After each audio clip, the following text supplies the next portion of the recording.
بسم اللہ الرحمن الرحیم۔ عمر صدیق صاحب جو غیر مقلد دین کے عالم ہیں، مناظر ہیں، انہوں نے جشن میلاد مصطفیٰ صلی اللہ تعالیٰ علیہ وسلم پر کچھ اعتراضات کیے اور کچھ اہل سنت پر جھوٹ باندھے، بہتانات لگائے، ہم نے رد کیا۔ تو انہوں نے ہمارے رد کے اندر ایک ویڈیو جاری کی جس کا عنوان تھا کہ بریلوی مولوی پھنس گیا۔ بریلوی مولوی نہیں پھنسا، اہل حدیث اور غیر مقلد وہابی پھنسا ہے انشاءاللہ تعالیٰ، صدقہ پنجا چارہ ابھی آپ دیکھیں گے۔ تو اس کے اندر انہوں نے 21 منٹ کی گفتگو کی جس میں وہ اپنی کسی بات کو قرآن سنت سے پیش نہیں کر سکے۔ دعویٰ تو یہ تھا کہ ہم وہابیوں کو قرآن پیش کرو، سنت پیش کرو، یہ فقہ والے نہیں ہیں، قرآن سنت والے ہیں، لیکن جب کہ یہ اپنی فقہ پیش کر رہے ہیں تو اہل حدیث حضرات کو چاہیے کہ اپنے اس مولوی کو پکڑیں کہ تم امام اعظم ابو حنیفہ کی فقہ تو مانتے نہیں اور اپنی فقہ جو ہے وہ پیش کر رہے ہو، قرآن و سنت پیش کرو۔ اور مولوی نے اپنے دفاع کے لیے ایک نئی بدعت جاری کی، احداث کی 2 قسمیں کر دیں، احداث للدین، احداث فی الدین۔ ایک ہے احداث فی الدین اور ایک ہے احداث للدین۔ احداث فی الدین ممنوع ہے، احداث للدین ممنوع نہیں ہے۔ تو ہم کہتے ہیں مولوی صاحب اس پر قرآن سنت پیش کرو، کیا رسول اللہ نے یہ تقسیم کی ہے؟ احداث للدین جائز ہے، احداث فی الدین ناجائز ہے۔ صحابہ نے یہ 2 قسمیں کی ہیں، احداث للدین، احداث فی الدین۔ یہ قرآن سنت سے، صحابہ سے اس کی بالکل واضح طور پر دلیل پیش کرو۔ ایک تو یہ سوال ہے، وہ جو سوال کرتا ہے عمر صدیق پر، وہ جو آدمی، اس کو چاہیے عمر صدیق سے اس پر بالکل صریح کوئی آیت یا حدیث مانگے، صحابہ کا قول مانگے۔ دوسرا سوال یہ کرے عمر صدیق پر کہ تم کہہ رہے ہو کہ للدین جو ہے احداث وہ جائز ہے، فی الدین ناجائز ہے، تو کیا للدین پر ثواب ملے گا یا نہیں؟ للدین پر جو خرچ کرتے ہو، نئی مسجدوں کے جو انداز ہے، یہ مینار ہے، یہ محراب ہے، یہ کلین ہے، اے سی ہے، پکے ہے، بل ہے، یہ سارا کچھ ہے، میڈیا پہ تبلیغ کر رہے ہو، نئے طریقوں سے جلسے کرتے ہو، ساؤنڈ سسٹم اس طرح کیمروں پہ خرچ کرتے ہو، فلیکس پہ خرچ کرتے ہو، دن مقرر کرتے ہو، وقت مقرر کرتے ہو، عنوان مقرر کرتے ہو، تو کیا اس پر کچھ ثواب اجر ہے یا نہیں؟ یعنی للدین پر ثواب ہے یا نہیں؟ یہ مولوی عمر پر مستقل سوال ہے۔ اور یہ بھی کہنا ہے کہ تیری فقہ نہیں چلے گی، اگر ابو حنیفہ کی نہیں یہاں چلتی تو عمر صدیق کی بھی نہیں چلے گی، قرآن و سنت چلے گا۔ تو اس انداز سے عمر صدیق کو پکڑنا ہے۔ پھر اس نے جو یہ کہا ہے کہ جی فی الدین جائز نہیں ہے، یہ بھی اس کی اپنی بدعت ہے۔ یہ دیکھو واضح حدیث ہے مسلم شریف کی 1017 نمبر حدیث ہے، جس میں رسول اللہ فرماتے ہیں من سن فی الاسلام سنۃ حسنہ۔ یہاں سنہ بمعنی ایجاد ہے، بخاری پڑھ لو، سن الرکعتین، ٹھیک ہے، صحابی نے شہادت سے پہلے 2 رکعتیں پڑھنا یہ ایجاد کیا۔ سنت حسنہ کی پھر اس کا تقابل ہے سنتن سیئتن، تو رسول اللہ کی سنت جو ہے وہ حسنہ ہی ہوتی ہے، سیئہ نہیں ہو سکتی۔ تو یہاں سنت سے مراد رسول اللہ کی سنت نہیں ہو سکتی، کوئی یہ ڈنڈی نہ مارے۔ تو یہاں رسول اللہ نے واضح طور پہ فرمایا من سن فی الاسلام سنتن حسنہ، جو اسلام میں اچھا طریقہ جاری کرے فالو اجرھا، اس کے لیے اجر ہے، واجر من عمل بہا بعدہ، اور اس کے لیے بھی اجر ہے جو اس پر عمل کرے گا۔ پھر آپ دیکھیے ایک طرف یہ جو عمر صدیق ہے اس کی بدعت ہے اور نئی تعریف ہے۔ ہم امام نووی رحمۃ اللہ علیہ جو 7ویں صدی ہجری کے محدث امام ہیں، ان سے اس حدیث کی شرح پیش کرتے ہیں، اور اسی طرح کل بدعت دلالت جو پیش کرتے ہیں اس کے بارے میں امام نووی رحمۃ اللہ علیہ کیا کہتے ہیں، فی ھذا الحدیث تخصیص لقولہ، کہ یہاں اس حدیث میں تخصیص ہے رسول اللہ کے اس قول کی، کل محدثۃ بدعۃ و کل بدعۃ دلالۃ، کہ رسول اللہ نے جو یہ فرمایا کہ ہر نیا کام بدعت ہے تو یہ مخصوص ہے، اور اس کو مخصوص کرنے والی یہ من سن فی الاسلام سنۃ حسنہ، یہ مخصص ہے، وہ مخصص ہے۔ آگے فرماتے ہیں المراد بالمحدثات الباطلہ والبدع المذمومہ، تو یہاں مراد جو ہے کل بدعۃ دلالۃ میں وہ محدثات ہیں جو باطلہ ہیں، جو مذموم ہیں، کیونکہ آگے فرماتے ہیں ان البدع خمسۃ اقسام، بدعت کی 5 قسمیں ہیں، واجبۃ، مندوبۃ، محرمۃ، مکروہۃ، مباحۃ۔ اب ہم نے تو حدیث پاک سے اور ایک عظیم امام سے آج سے جو 700-800 سال پرانا ہے اس سے بدعت کی تعریف بھی پیش کر دی۔ عمر صدیق کی کیا حیثیت اس کے آگے؟ یہ فتح الباری شریف ہے، اس کے اندر نعم البدعۃ ھذہ کے تحت امام ابن حجر اسقلانی کیا فرماتے ہیں؟ آپ فرماتے ہیں کہ شرع کے اندر وتطلق فی شرع فی مقابل سنت تکون مذمومۃ، بدعت جب سنت کے مقابلے میں ہوتی ہے نا تو وہ مذموم ہوتی ہے، چونکہ حضرت عمر کہہ رہے ہیں نعم البدعۃ ھذہ، سمجھ آ رہی؟ آگے فرماتے ہیں تحقیق یہ ہے کہ اگر یہ مستحسن کے تحت آئے تو مستحسنہ ہے، حسنہ ہے، اگر یہ مستقبح کے تحت آئے تو مستقبحہ ہے، اگر دونوں میں نہ ہو تو فرمایا الا فہی من قسم المباح، تو پھر مباح ہے۔ تو یہ کہہ رہا ہے للدین فی الدین، للدین جائز ہے فی الدین۔ تو 2 مستقل سوال عمر صدیق پر، پہلے اپنی اس تقسیم پر قرآن و سنت پیش کرو، تمہاری فقہ نہیں چلے گی۔ دوسرا یہ ہے کہ للدین پر ثواب ملے گا یا نہیں، ٹھیک ہے۔ اسی طرح عمر صدیق نے ہم پر جو بہتان باندھے تھے ان میں سے کسی کا جواب نہیں دے سکا۔ اس نے یہاں پر جھوٹ باندھا تھا کہ یہ ہر جگہ رسول اللہ کو جسمانی طور پر حاضر و ناظر مانتے ہیں۔ اس کا پچھلا بیان سن لیں، اس کی ID کھول کے بیان سن لیں، اس پر یہ کوئی ہماری تحریر پیش نہیں کر سکا، الٹا جھوٹ بولتا ہے کہ نہیں ان کے جناب ہے، لکھا ہوا ہے، دکھاؤ لکھا ہوا۔ شرم نہیں آتی تمہیں؟ جھوٹ بولتے ہو تم، جو شعر پیش کر رہے ہو کہ دم بدم پڑھو درود حضرت بھی یہاں موجود، اس میں یہ کہاں ہے کہ حضور جسمانی طور پر ہر جگہ موجود ہے؟ اس میں یہ کہاں ہے؟ پھر کہتا ہے جی حضور تشریف لا رہے ہیں، تو اس میں یہ کہاں ہے کہ حضور ہر جگہ جسمانی طور پر موجود ہے؟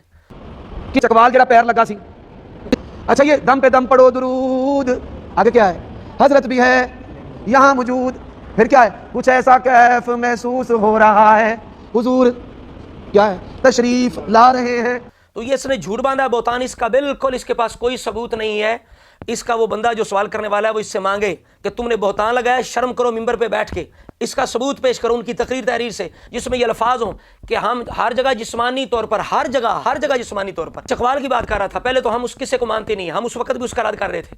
دوسری بات یہ اگر کسی جگہ رسول اللہ پاؤں لگا دیتے ہیں جاتا ہے تو اس سے یہ ثابت ہوگا کہ ہر جگہ جسمانی طور پر حاضر نظر ہے. کچھ خیال کرو، مناظرہ اپنے آپ کو کہتے ہو، عالم کہتے ہو، ممبر پہ بیٹھے ہوئے اور پھر کہتے ہو جی میں شکریہ ادا کرتا ہوں اس بریلوی مولوی کا جس نے میری بات کو آگے پیش کیا ہے. تمہاری بات کو پیش نہیں کیا، تمہارے بہتانات، تمہارے کذب بیانیاں دکھائیں، تمہاری جہالت، تمہاری بدعات ہم لوگوں کو دکھا رہے ہیں کہ دیکھو ان کے دعوے کیا ہیں. ہم اہل حدیث ہیں، ہم اہل قرآن ہیں، قرآن پیش کرتے ہیں، سنت پیش کرتے ہیں، فقہ والے نہیں ہیں. اور ان کے پاس بالکل کوئی دلیل نہیں، ان کی سوچ اپنا اٹکل پچو، اپنا زن، اپنی ان کے تخمینے اور ان کی بد گمانیاں، بد زبانیاں، اس کے سوا ان کے پاس کچھ نہیں ہوتا. جشن میلاد مصطفیٰ پر یہ میرا دعویٰ ہے کہ منکرین جشن میلاد کے پاس ایک بھی عقلی علمی کوئی ایسا جو بامعنی ہو اور جس کے اندر وزن ہو کہ جس کے بارے میں ہم غور و فکر کرنے پر مجبور ہو جائیں، ایک بھی آج تک یہ اعتراض نہیں کر سکے، نہ کر سکتے. اب اس طرح ایک اور جناب اس نے شوشہ چھوڑا اور اپنی بدعت چھوڑی، یعنی فی الدین ایک جو ہے وہ احداث فی الدین کیا. کہتا ہے کہ اس لیے سوار کو حضور پیدا ہوئے، وصال ہوا کہ تاکہ امت نہ خوشی کرے نہ غم کرے. اس پر بھی عمر صدیق کوئی دلیل پیش نہیں کر سکا، نہ رسول اللہ سے نہ صحابہ سے. جو اس نے اپنی طرف سے ایک جھوٹ بولا ہے کہ یہ حکمت یہ ہے، اس کے پاس معاذ اللہ کو وہی آ گئی تھی.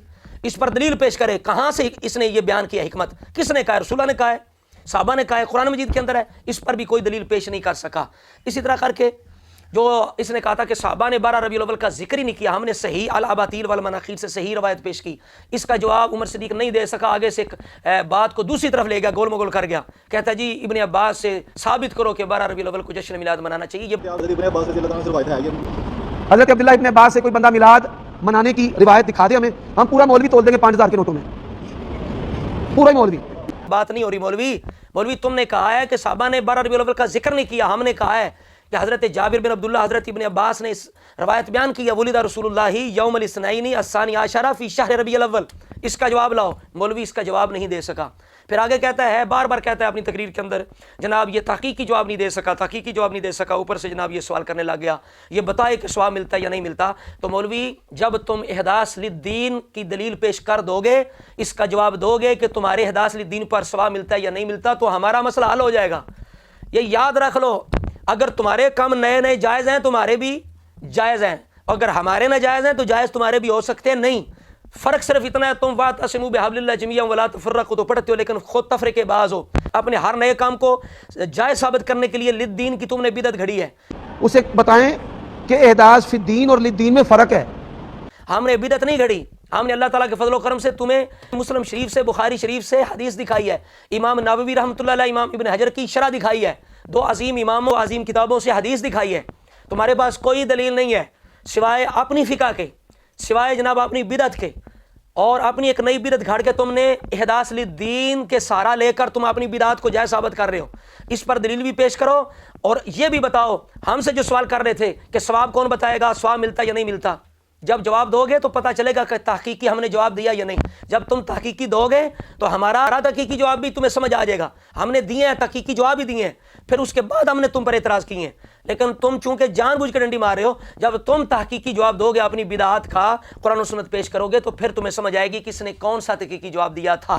ٹھیک ہے، ہم نے قرآن و سنت کے عموم سے، جس طرح تم نے من بنا للہ مسجدن بن اللہ لہ بیتا فی الجنہ، یہ حدیث پیش کی ہے نا اپنی مسجد ثابت کرنے کے لیے. اگلی گفتگو میں انشاءاللہ تعالیٰ اس پر میں بات کروں گا.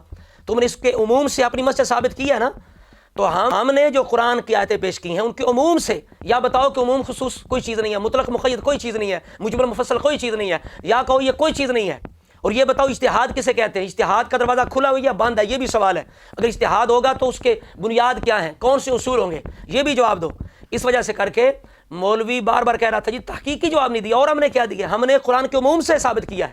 اس پر ہم اور آیتیں پیش کر سکتے. مثال کے طور پہ قرآن کہتا ہے وآتوا الزکاۃ، زکات دو. اب بتاؤ زکات کیسے ہوگی، صحابہ نے کیسے دی، ہم کیسے دیں گے؟ صحابہ نے کس سکے پر دی، کس کرنسی پر دی، ہم کس پہ دیں گے؟ اس وقت صحابہ نے حج کیا، قرآن کہتا ہے حج کرو. آج حج کس طرح ہوگا بتاؤ؟ قرآن کہتا ہے خذوا زینتکم عند کل مسجد، مسجد کے لیے زینت اختیار کرو. کیسے زینت کون سی زینت آج ہوگی؟ کیا صحابہ والی زینت ہوگی؟ صحابہ نے کون سی زینت اختیار کی ہے؟ علی ھذا القیاس اس پر ہم 20 سینکڑوں آیات پیش کر سکتے ہیں کہ جن کے عموم پر آج عمل ہو رہا ہے. یہ قرآن قیامت تک ہے، یہ امت قیامت تک ہے، شریعت قیامت تک ہے. جاہل انسان، اجتہاد کا دروازہ کھلا ہوا ہے. قرآن کے اندر عموم اس لیے ہے تاکہ لوگوں کی آسانی کے لیے قیامت تک اس عموم پہ لوگ عمل کرتے رہیں.